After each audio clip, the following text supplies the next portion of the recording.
नमस्कार साथियों, मैं अनीता श्रीवास्तव आपका हार्दिक अभिनंदन करती हूँ।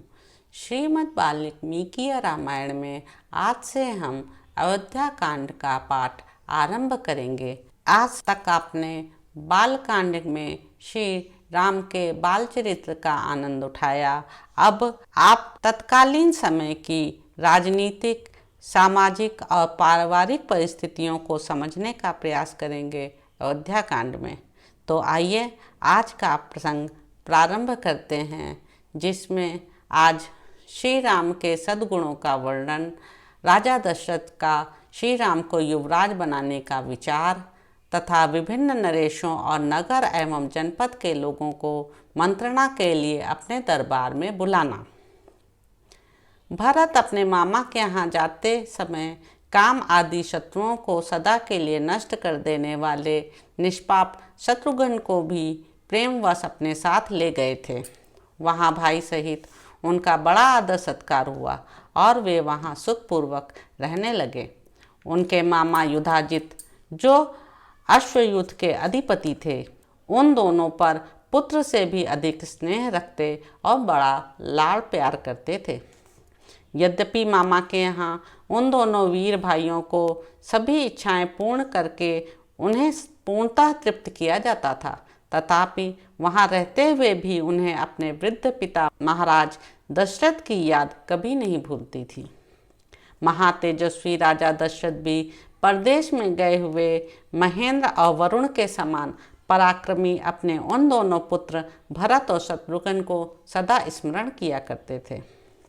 अपने शरीर से प्रकट हुई चारों भुजाओं के समान वे सब चारों ही पुरुष शिरोमणि पुत्र महाराज को बहुत ही प्रिय थे, परंतु उनमें भी महातेजस्वी श्री राम सबकी अपेक्षा अधिक गुणवान होने के कारण समस्त प्राणियों के लिए ब्रह्मा जी की भांति पिता के लिए विशेष प्रीतिवर्धक थे। इसका एक कारण और भी था। वे साक्षात सनातन विष्णु थे और परम प्रचंड रावण के वध की अभिलाषा रखने वाले देवताओं की प्रार्थना पर मनुष्य लोक में अवतीर्ण हुए थे। उन अमित तेजस्वी पुत्र श्री रामचंद्र जी से महारानी कौशल्या की वैसी ही शोभा होती थी जैसे वज्रधारी देवराज इंद्र से देव माता अदिति सुशोभित होती हैं। श्री राम बड़े ही रूपवान और पराक्रमी थे। वे किसी के दोष नहीं देखते थे। भूमंडल में उनकी समता करने वाला कोई नहीं था। वे अपने गुणों से पिता दशरथ के समान एवं योग्य पुत्र थे। वे सदा शांत चित्त रहते और सांत्वना पूर्वक मीठे वचन बोलते थे। यदि उनसे कोई कठोर बात भी कह देता तो वे उसका उत्तर नहीं देते थे। कभी कोई एक बार भी उपकार कर देता तो वे उसके उस एक ही उपकार से सदा संतुष्ट रहते थे और मन को वश में रखने के कारण किसी के सैकड़ों अपराध करने पर भी उसके अपराधों को याद नहीं रखते थे। अस्त्र शस्त्रों के अभ्यास के लिए उपयुक्त समय में भी बीच बीच में अवसर निकालकर वे उत्तम चरित्र में, ज्ञान में तथा अवस्था में बढ़े चढ़े सत्पुरुषों के साथ ही सदा बातचीत करते थे। वे बड़े बुद्धिमान थे और सदा मीठे वचन बोलते थे। अपने पास आए हुए मनुष्यों से पहले स्वयं ही बात करते और ऐसी बातें मुंह से निकालते जो उन्हें प्रिय लगे। बल और पराक्रम से संपन्न होने पर भी अपने महान पराक्रम के कारण उन्हें कभी गर्व नहीं होता था। झूठी बात तो उनके मुख से कभी निकलती ही नहीं थी। वे विद्वान थे और सदा वृद्ध पुरुषों का सम्मान किया करते थे।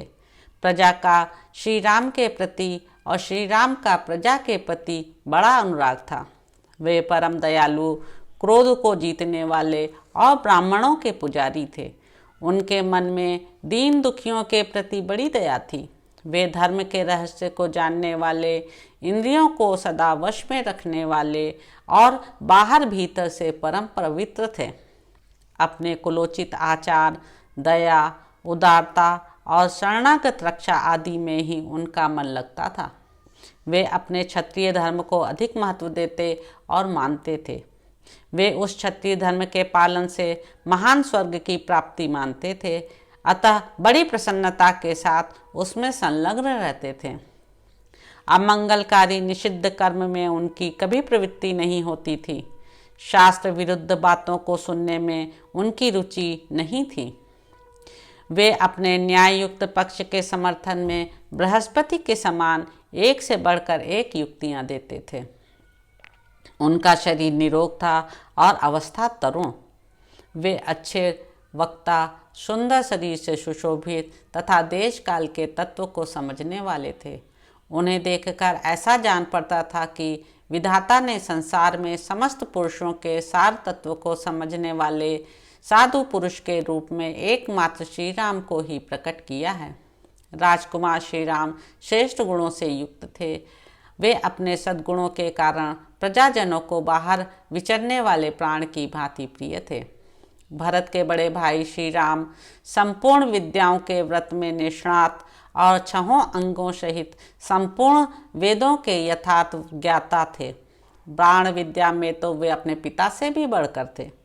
वे कल्याण की जन्मभूमि, साधु, दैन्य रहित, सत्यवादी और तरल्य थे।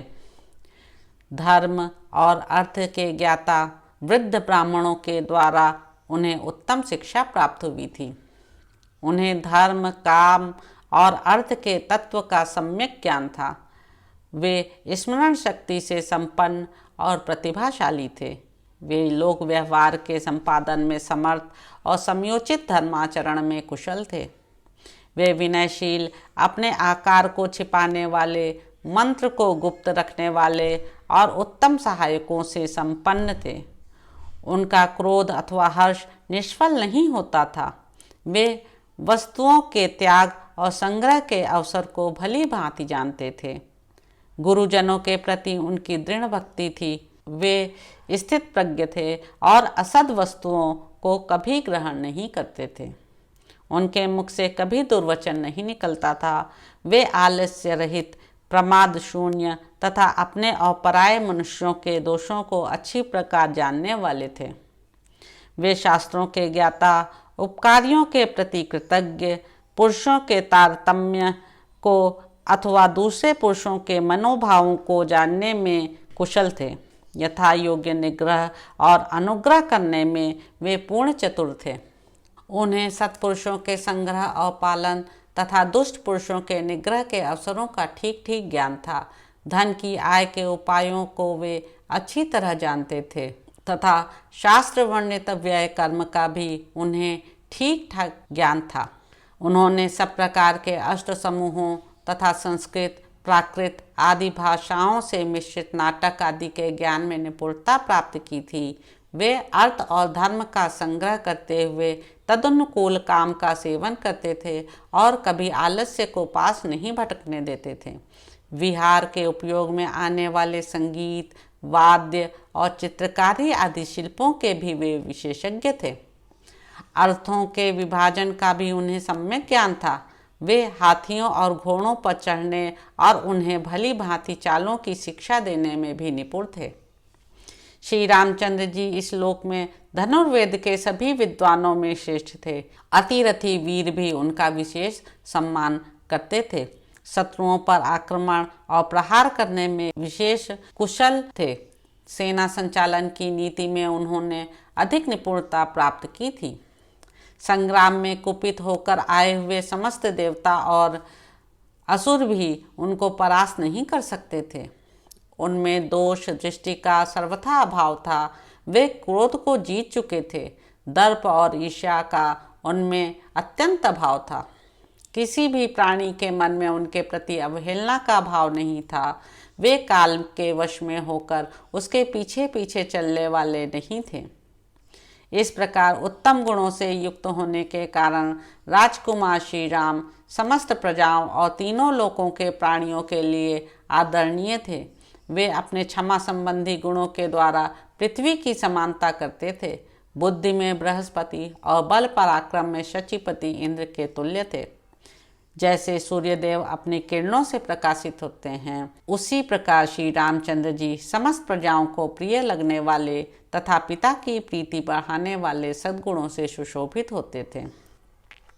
ऐसे सदाचार संपन्न, अजेय पराक्रमी और लोकपालों के समान तेजस्वी श्री रामचंद्र जी को पृथ्वी ने अपने स्वामी बनाने की कामना की। अपने पुत्र श्री राम को अनेक अनुपम गुणों से युक्त देखकर शत्रुओं को संताप देने वाले राजा दशरथ ने मन ही मन कुछ विचार करना आरंभ किया। उन चिरंजीवी बूढ़े महाराज दशरथ के हृदय में यह चिंता हुई कि किस प्रकार मेरे जीते जी श्री रामचंद्र राजा हो जाएं और उनके राज्याभिषेक से प्राप्त होने वाली यह प्रसन्नता मुझे कैसे सुलभ हो। उनके हृदय में यह उत्तम अभिलाषा बारंबार चक्कर लगाने लगी कि कब मैं अपने प्रिय पुत्र श्री राम का राज्याभिषेक देखूंगा। वे सोचने लगे कि श्री राम सब लोगों के अभ्युदय की कामना करते और संपूर्ण जीवों पर दया रखते हैं। वे लोक में वर्षा करने वाले मेघ की भांति मुझसे भी बढ़कर प्रिय हो गए हैं। श्री राम बल पराक्रम में यम और इंद्र के समान, बुद्धि में बृहस्पति के समान और धैर्य में पर्वत के समान हैं। गुणों में तो वे मुझसे सर्वथा बढ़े चढ़े हैं। मैं इसी उम्र में अपने बेटे श्री राम को इस पृथ्वी का राज्य करते देख यथा समय सुख से स्वर्ग प्राप्त करूं, यही मेरे जीवन की साध है। इस प्रकार विचार कर तथा अपने पुत्र श्री राम को उन नाना प्रकार के विलक्षण, सज्जनोचित, असंख्य तथा लोकोत्तर गुणों से जो अन्य राजाओं में दुर्लभ है विभूषित देख राजा दशरथ ने मंत्रियों के साथ सलाह करके उन्हें युवराज बनाने का निश्चय किया। बुद्धिमान महाराज दशरथ ने मंत्री को स्वर्ग, अंतरिक्ष तथा भूतल में दृष्टिगोचर होने वाले उत्पातों का घोर भय सूचित किया और अपने शरीर में वृद्धावस्था के आगमन की भी बात बताई।